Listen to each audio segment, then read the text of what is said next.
Tea போடுறதும் ஒரு கலை தாங்க. அதை வந்து எப்படி போட்டால் ரொம்ப டேஸ்ட்டாக இருக்கும். ஒவ்வொருத்தவங்களுக்கும் ஒவ்வொரு ஃப்ளேவர் பிடிக்கும்.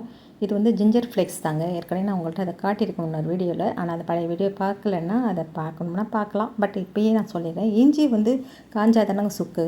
அந்த சுக்கை வந்து நுணுக்கணும்னா தூளாகிடும். இது வந்து ஜிஞ்சர் ஃப்ளேக்ஸ் அப்படிங்கிறது அந்த இஞ்சியை துருவி அதை பதப்படுத்தியிருக்கிறாங்க.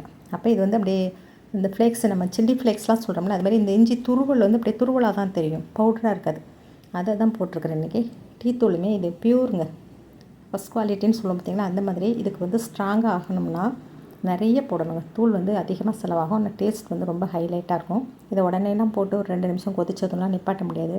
நல்லா கொதிக்கணுங்க. அப்போ தான் அதோட டிகாஷன் வந்து இறங்கும், கலர் இறங்கும். அப்போ டேஸ்ட் ரொம்ப கொடுக்கும். இப்போ முதல்ல தண்ணியை வச்சுட்டு அந்த ஜிஞ்சர் ஃப்ளேக்ஸ் போட்டிருக்கிறேன். இல்லைன்னா நீங்கள் இஞ்சியை துருவி போட்டுக்கோங்க, இல்லை சுக்குத்தூள் கூட போடலாம். இது வந்து அந்த பாட்டிலில் காட்டினதை நான் ஓப்பன் பண்ணி காட்டல. அப்புறம் வேணால் இன்னொரு வீடியோவில் ஓப்பன் பண்ணி காட்டுறேன். அப்புறம் இதுக்கு நாட்டு சர்க்கரை தாங்க போட போகிறேன். நாட்டு சர்க்கரை எதை வேணாலும் நீங்கள் பார்த்து வாங்கிக்கோங்க. நான் வந்து கொஞ்சம் ஓப்பன் பண்ணிவிட்டு போட்டுட்டு அடுத்தது அதை ரப்பர் பேண்ட் போட்டு வச்சுட்டு அப்புறம் சீல் பண்ணணும். இல்லைன்னா ஏர்டைட் பாக்ஸில் போடணும். அதை அப்படியே வச்சுருக்கிறேன். பாலும் எடுத்து வச்சுருக்கேன், பேக்கெட்டு டம்ளரில் ஊற்றி வச்சுருக்கேன்.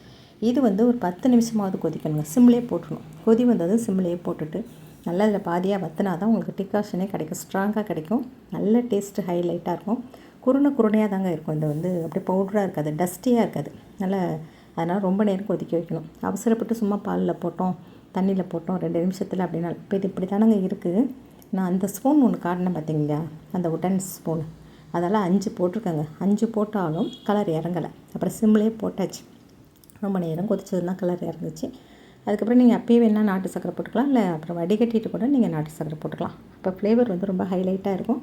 அவசரத்துக்கெலாம் இந்த டீ போட முடியாது, அதுதான் நான் சொல்ல வரேன். நல்லா கொதிக்கணும் போதும் டிகாஷன்லேயும் நல்லா கொதிக்கணும். அப்புறம் பால் போட்ட பிறகும் பாலோடு மிக்ஸ் பண்ணுறதுக்கும் ரொம்ப நேரம் கொதிக்கணுங்க.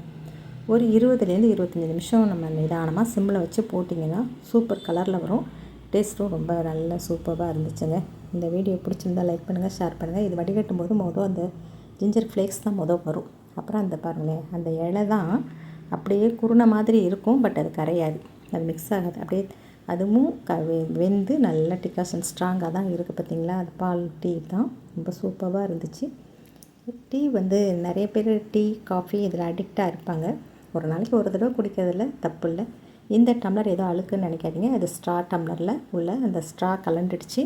அது என் பொண்ணு குடித்தது. அந்த டம்ளரை வந்து நான் ஒரு மெமரிஸில் அதில் நான் குடிப்பேன், அடிக்கடி நான் குடிச்சிட்ருக்கேன். வேறு ஒன்றும் இல்லை, அது அழுக்கு டம்ளர் அப்படின்னு நினைக்காதீங்க.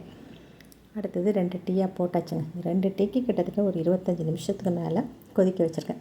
தண்ணியில் போட்டு கொதிக்க வச்சுட்டு அப்புறம் பாலும் கலந்து கொதிக்க வச்சு எடுத்து சூப்பரான டீங்க. வீடியோ பிடிச்சிருந்தா